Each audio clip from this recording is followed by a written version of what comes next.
kita sama-sama jujur lah Pak, rakyat sama rakyat.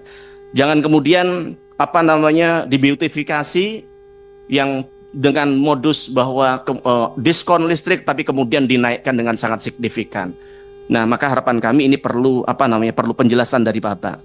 Karena saya ini kadang mikir Pak, PLN ini sebenarnya perusahaan negara yang melindungi rakyat atau merampok duit dari rakyat begitu. Perlakukanlah rakyat kita ini secara manusiawi Pak. Mereka ini bukan mereka ini adalah mereka ini adalah yang hakikatnya yang memiliki kita semua adalah rakyat, bukan hanya pemerintah. Tanpa adanya rakyat juga tidak mungkin lahir namanya Pertamina begitu.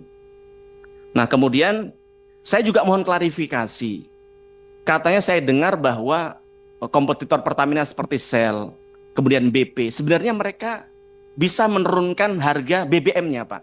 Tapi ternyata oleh oknum Pertamina sengaja dicegah agar bisa tetap lebih tidak boleh lebih bawah, lebih murah daripada harga Pertamina. Itu betul tidak, Pak? Pernyataan itu begitu. Kami mohon diklarifikasi di tempat ini. Maka kalau betul ya kebalik-balik ini. Harusnya Pertamina yang berjibaku bagaimana menghadirkan BBM terjangkau, gimana caranya, kok malah menekan pihak lain agar tidak lebih murah dari Pertamina, kan tidak boleh begitu. Nah, kemudian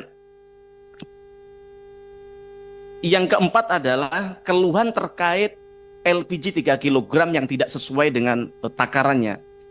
Bahkan rakyat kita sempat ngitung tuh Pak, ternyata LPG itu beratnya 5 kilo. Dan kemudian ternyata isinya 3 kilo, harusnya berarti 8 kilo dong. Tapi setelah ditimbang ternyata hanya 6,5 kilo. Jadi 1,5 kilanya kemana?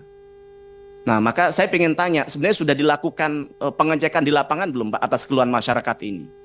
Dan untuk memastikan bahwa yang sampai di agen-agen, di bawah-bawah itu benar, di warung-warung benar sesuai dengan takaran itu seperti apa? Punya tim nggak untuk mengatasin itu Pak? Jangan kemudian rakyat ini, mohon maaf, beli LPG itu Pak, pedagang gorengan harus jual minimal 20 gorengan Pak, ya kan? Jangan kemudian yang duit mereka beli untuk ini masih ditilep juga oleh oknum-oknum tadi itu, begitu. Nah, kami perlu ada penjelasan di tempat ini soal itu. Kemudian soal minimnya respon digital. Mohon maaf Pak Simon, kami kemarin waktu Bapak sampaikan nomor telepon di situ, kami merinding Pak. Wah hebat, jagoan Pak Simon ini. Dan kami yakin kalau Pak Simon terbuka atas masukan publik pasti cepat selesai.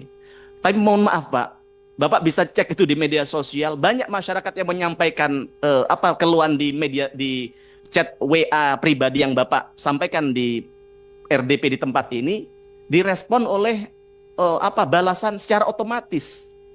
Bahkan tidak ada tindak lanjutnya begitu. Maka harapan kami ini bisa jadi ini ya sama-sama saling reminder lah agar kita bisa. Saya tahu tujuan Pak Simon baik, banyak ini setidaknya kalau Pak Simon tidak bisa buka sendiri itu diserahkan kepada timnya untuk bagaimana diurai biar persoalan bisa tuntas. Nah, kemudian soal ketahanan energi dan ketergantungan impor. Kita tahu bahwa ketergantungan kita terhadap impor masih sangat besar. 60% kalau saya tadi mohon diklarifikasi, betul nggak kita impor 60% BBM begitu Pak? Nah, saya pengen tanya RDMP Balikpapan ini Pak, yang sudah dijanjikan selesai dari 6 tahun yang lalu, dan kalau saya dengar sekarang sudah 98%, artinya hanya tinggal 22% saja ini akan tuntas begitu Pak. Nah, saya pengen tanya ke Pak Simon, mohon izin pimpinan saya interaktif sedikit ya. Sedikit. Gini. Saya tanya Pak Simon, menurut Pak Simon, RDMP Balikpapan kapan selesai? Kalau dari kami menargetkan Desember ini, Pak. Desember 2025. Oke. Saya dan rakyat Indonesia hari ini menyaksikan dan kami pegang apa yang Bapak sampaikan, kami apresiasi, kami tunggu Desember harus selesai, Pak. Yep. Mohon izin, Pak, dulu di tempat ini 6 tahun yang lalu, Pak Nurdin, yang lain juga menyampaikan yang sama, begitu, tapi tidak selesai-selesai. Bapak jangan takut terhadap mafia Pak. Kami tahu ada yang menghambat ini Pak. Dan Bapak tahu kalau ini selesai Pak, kita bisa mengurangi impor dengan sangat besar dan kita bisa justru bahkan kita bisa ekspor begitu Pak. Kami tunggu Desember Bapak untuk selesaikan itu Pak. Terima kasih. Kemudian yang kedua soal PLN Pak. Hari ini Pak Darmawan, rakyat kita ini bingung hari ini Pak. Setiap hari mereka deg-degan bahkan jantungan. Mereka merasa listrik tiap hari naik, Pak, begitu.